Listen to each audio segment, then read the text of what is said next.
Some members of Congress spent time in their respective districts following Memorial Day. Among those was U.S. Representative James McGovern of the 2nd Congressional District. A September primary will decide which of 3 current Republican challengers will work to take the post that he's held since 1996.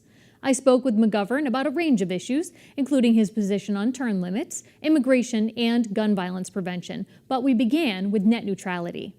Well, I think the Senate did the right thing. He basically, wanted to preserve net neutrality, and I think the House should do the same thing. The challenge in the House is getting the leadership to allow there to be a vote. And my hope is that we can have that vote, and and that's for everybody. And we don't want to, create a situation where it's more expensive for some and more difficult to access for some as well. So, and that's for everybody. If the House doesn't get to take it up, would you encourage states, like California has stepped up most recently, states to take up the matter? Yeah, I think that may have to be what happens if the federal government doesn't deal with it, but the federal government should deal with this. And here's a radical idea. The Speaker of the House, Paul Ryan, ought to let these issues come to the House floor, let people debate them and vote how they want. That's what democracy is all about. And unfortunately, under Speaker Ryan's leadership, we have seen the most closed Congress in the history of the United States of America. You've been there since 1996. Yeah. Do you really think that this is the most closed Congress that you've worked under? It is, absolutely, and the statistics bear it out. I'm on the House Rules Committee. We're the traffic cop of Congress. We help usher bills to the House floor for debate. Under the Republican leadership, we have had more closed rules. In other words, bills that come to the floor that are unamendable under the most restrictive processes you can imagine in the history of the entire country. The last most closed Congress was under John Boehner. We need to get back to a point where Congress is a deliberative body, where even issues that I may disagree with are allowed to come to the floor. We have a debate and people can vote how they see fit. One of those issues that's been contentious is immigration, and it seems like the House is trying to work around the fact that, like you say, that it's been difficult to get certain matters to the floor. So whether a discharge petition might be a way for DACA and 3 other immigration matters to get to the floor. Magic number's 218. When I last checked, we're talking Wednesday afternoon, 213 members, including yourself, had signed on to that discharge petition. Do you think that it will get those extra 5 votes? I hope so. I hope we get to it. But, and even if we get those numbers, the Republican leadership can find a way to muck up the process, which is unfortunate. Look, no matter what you believe about immigration, and I believe we need comprehensive immigration reform. I believe we need to protect the dreamers. I believe we need to protect those who have TPS, temporary protected status. Which has been rolled back for several groups of people. Right. And no matter what you believe on those issues, I think we all ought to believe that this issue is important enough where we ought to debate it and vote on it. That's what Congress is supposed to do. And what Speaker Ryan and the Republican leadership have done is they've blocked these important issues from coming to the floor. Look, if the votes aren't there, to help the dreamers or to help those who have TPS, then they're not there. But bring it to the floor, debate it, and let's vote on it. I believe the votes are there. I believe the reason why they're not allowing it to come to the floor is because they know we can fix some of these immigration challenges. We can help the dreamers. We can help those who have TPS from places like El Salvador and Honduras. Do you think, were this not a midterm election year, that some of these measures would be coming to the floor? Or do you think that that's why it's not happening? I think the Republican leadership is so worried about it, the most narrow element of its base, which is so anti-immigration, that they're afraid to bring anything to the floor. And I think that's unfortunate. The House of Representatives is supposed to be the greatest deliberative body in the world. So here's a radical idea. Let's deliberate. People get to debate, and then they vote, and whoever gets the most votes carries the day. So take us inside the halls of Congress then. What's it like just working day to day with colleagues? You're outside of the chambers. You're walking and working with people on both sides of the aisle, dealing with people on both sides of the aisle. Does anyone talk? Does anything get done?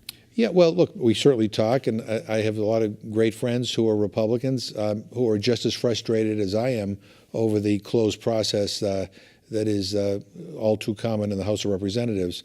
And most of the Republicans I talk to are also horrified by the behavior of the President of the United States. But unfortunately, they're worried about their own base. They're worried about primary challenges, and amongst likely Republican primary voters, people like Paul Ryan and Donald Trump get high grades. I wish, I think this is a time for people who care about the institution of Congress to stand up and demand a more open process. We ought to talk about these issues. We ought to have a debate, and we ought to have votes. If you don't want to vote, then you shouldn't be in Congress. You've spoken out very vocally against several of the actions that President Trump has taken in his last year in office. But do you think that there is something that you can agree with that he has done? Well, it's hard to think of a thing, and I'm not being facetious. I mean, I have been so appalled by his presidency. The one issue I thought we could have common ground on was infrastructure. I mean, he said during the campaign he wanted to invest in our infrastructure, rebuild our roads and our bridges and our rail systems and our airports. That's near and dear to my heart, and I thought that was the area we could have common ground on. And we have not been able to get him to move forward on a proposal other than a proposal that says, I'm for infrastructure as long as the states and local communities pay for it. Flip the formula. Right. And it's ridiculous. I mean, the deal is, states and local budgets are strapped. They need the federal government to come in and help pay for the lion's share of some of these major transportation projects. So I thought there was an area we could have agreement on there, but what he's proposed, I think is going nowhere, and I think that's unfortunate. Look, I'm the type of guy who, has this attitude that we don't have to agree on everything to agree on something, and the something we agree on, we ought to come together and we ought to pass. Unfortunately, you need to have a partner to do that, and the president has been unwilling to be a partner. Guns is another area that's been very contentious, and really not much has gotten done, quite frankly, around this issue, despite the fact that mass shootings continue to be a problem in this country. I know that you're a member of the Gun Violence Prevention Task Force, but you're also among those in Congress who had established a select committee on gun violence protection. When I took a look at some of the language there, 60 days to look at this issue, according to the language in that piece of legislation. What would you get done in 60 days that you haven't gotten done in years? Hopefully to set an agenda, a legislative agenda that we can debate and vote on. And get something done. Look, I believe that we need to have sensible gun safety and gun control laws. That's my conviction. I know there are people in Congress who believe the opposite, who side with the NRA on everything.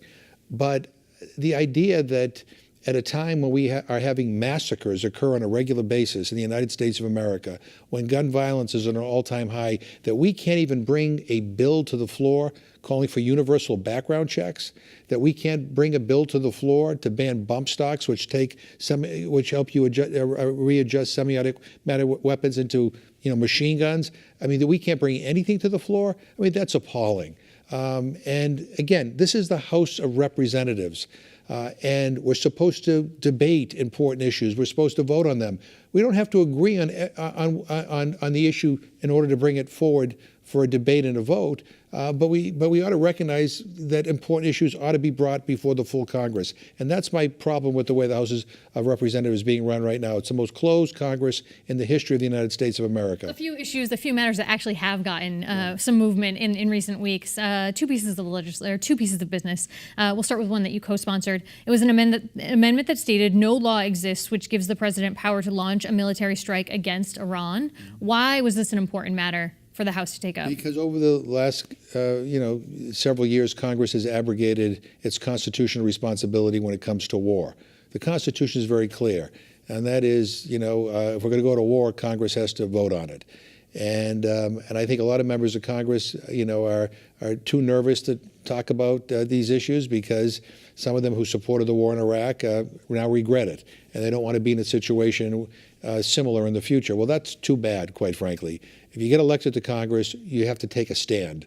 If you don't want to take a stand on anything, then do another job, but you shouldn't be in Congress.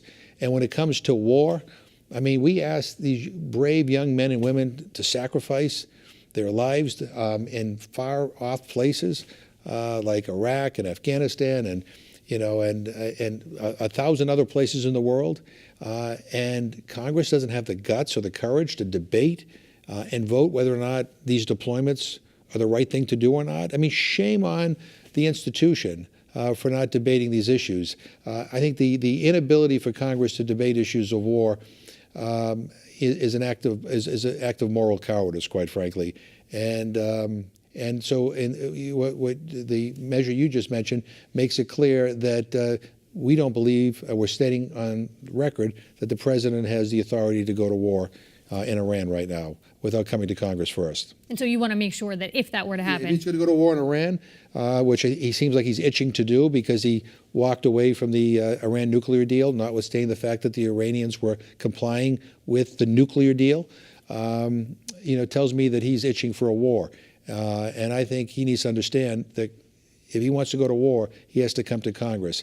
And I think a war with Iran would be a stupid thing. 3 of your Republican challengers have said that they believe in the need for term limits. If Congress had term limits, would that encourage some more bipartisanship or for people some incentive to get work done quicker? Yeah, I think that's a cop-out, quite frankly. Look, you want more bipartisanship? Open the process up.